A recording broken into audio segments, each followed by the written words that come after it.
오늘 우리에게 주시는 하나님의 말씀은 에스겔 7장 1절에서 13절까지 말씀입니다. 1절 또 여호와의 말씀이 내게 임하여 이르시되 너 인자야 주 여호와께서 이스라엘 땅에 관하여 이같이 말씀하셨느니라. 끝났도다. 이 땅 사방의 일이 끝났도다. 이제는 내게 끝이 이르렀나니 내가 내 진노를 내게 나타내어 내 행위를 심판하고 내 모든 가증한 일을 보응하리라. 내가 너를 불쌍히 여기지 아니하며 긍휼히 여기지도 아니하고 네 행위대로 너를 벌하여 너의 가증한 일이 너희 중에 나타나게 하리니 내가 여호와인 줄을 너희가 알리라. 아멘. 하나님께서 이스라엘은 이제 끝이 났다고 말씀하셨습니다. 하나님께서 참고 참으시다가 드디어 심판하신다는 것이죠. 자, 이 구절이 우리에게 주는 두 가지 교훈이 있습니다. 첫째, 하나님의 심판은 참고 기다린 후에 임했다는 겁니다. 하나님은 충동적으로 심판하지 않으십니다. 에스겔서 1장부터 6장까지가 하나님의 경고가 계속 반복되었고 돌이킬 기회를 충분히 주셨습니다.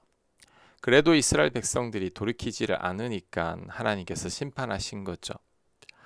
우리도 누군가의 잘못을 지적하기 전에 먼저 충분히 참을 줄 알아야 합니다. 마음에 들지 않는 부분이 있다고 할지라도 기다려 줄 수 있어야 합니다. 함부로 속단하거나 판단하지 말아야 합니다. 우리 또한 처음에는 미숙한 사람이었습니다. 부족한 게 많았고 못난 부분도 많았습니다. 하나님께서 이런 우리들을 불쌍히 여기셨고 긍휼히 여기셨습니다.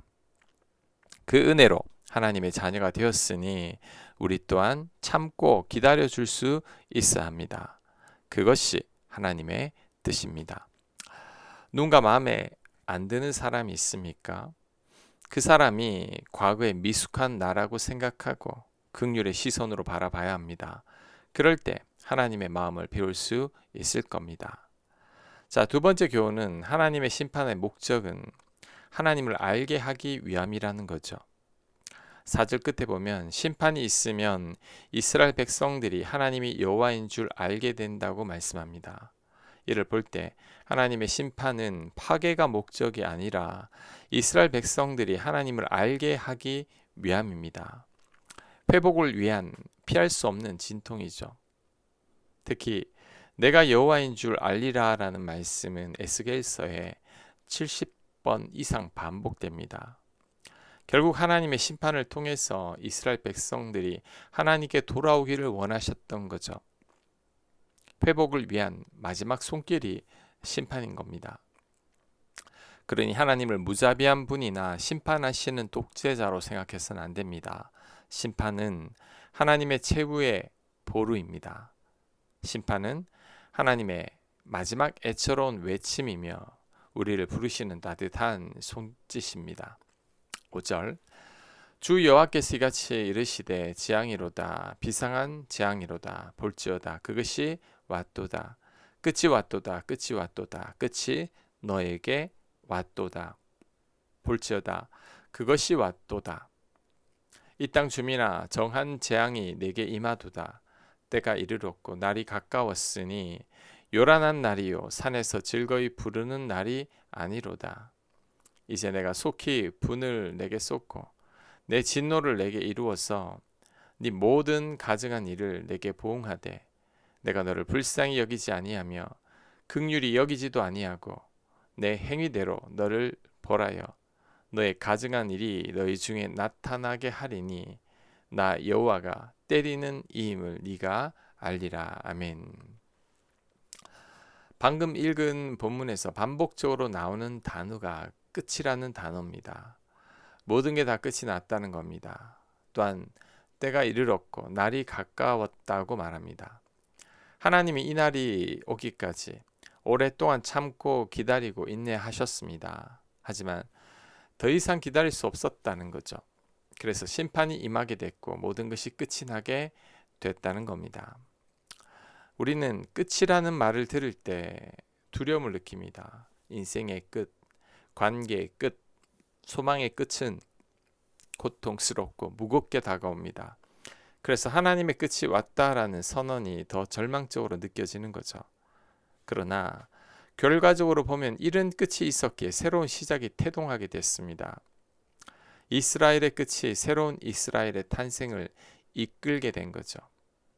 이스라엘의 죄가 끝이 나고 새로운 이스라엘로 거듭나게 된 겁니다. 다 끝난 것 같을 때 절대 끝이 아님을 기억해야 합니다. 나의 끝은 하나님의 시작입니다. 우리의 절망이 하나님께 소망을 두게 합니다. 그래서 다 끝난 것 같은 절망이 새로운 소망이 되는 거죠. 베드로는 밤이 맞도록 수고했지만 물고기 한 마리 잡지 못했습니다. 실패로 다 끝이 난 줄 알았지만 이때 예수님은 그물이 찢어질 만큼의 물고기를 잡게 하셨고 또한 베드로를 제자로 부르셨습니다. 후에 예수님을 3번이나 부인했을 때에도 제자로서의 삶이 다 끝이 난 것 같았지만 이런 베드로를 예수님은 일으켜 세워서 위대한 사도 베드로로 만든 겁니다. 요셉은 노예로 팔려서 다 끝난 것 같았습니다. 하지만 하나님께서 보디발의 집으로 인도하셔서 경영과 행정을 배우게 하셨고 보디발 아내의 모함으로 성추행범이 되어 감옥에 갇혔을 때에도 정말 다 끝난 것 같았습니다. 하지만 그로 인해 바로 앞에 설 기회가 생기게 된 거죠. 그러니 우리의 끝은 절대 끝이 아님을 명심해야 합니다. 오히려 우리의 끝이 하나님의 새로운 시작입니다. 우리의 절망이 하나님께 소망을 두게 합니다. 우리의 포기와 실패가 하나님의 은혜만을 바라보게 합니다. 지금 다 끝난 것 같습니까? 아닙니다. 생각을 바꿔야 합니다. 하나님께 눈을 돌리고 하나님의 새로운 은혜와 소망을 기대해야 합니다. 그럴 때 하나님께서 역사하실 겁니다. 10절 볼지어다 그날이로다 볼지어다 임박하도다 정한 재앙이 이르렀으니 몽둥이가 꽃이 피며 교만이 싹이 났도다. 포악이 일어나서 죄악의 몽둥이가 되었은즉 그들도 그 무리도 그 재물도 하나도 남지 아니하며 그 중에 아름다운 것도 없어지리로다. 때가 이르렀고 날이 가까웠으니 사는 자도 기뻐하지 말고 파는 자도 근심하지 말 것은 진노가 그 모든 무리에게 임함이로다.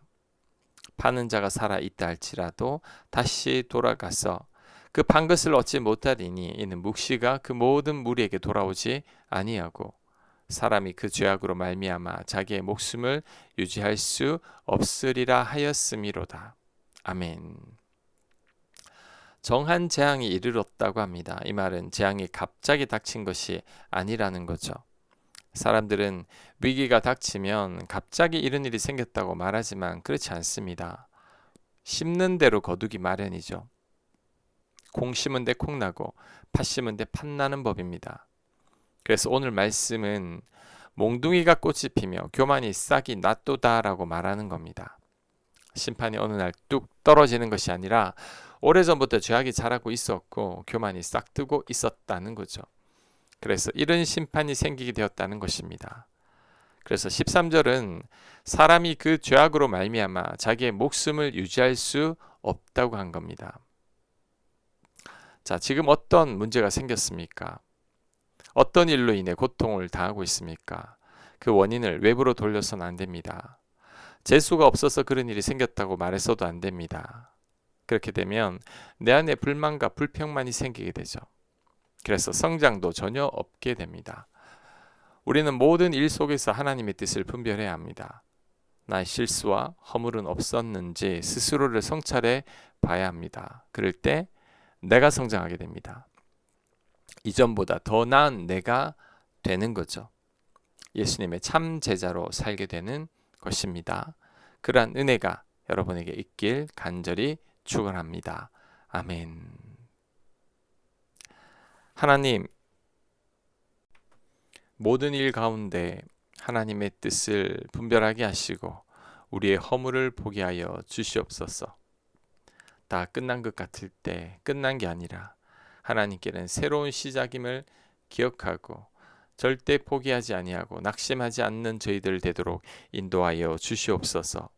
예수님 이름으로 기도합니다. 아멘.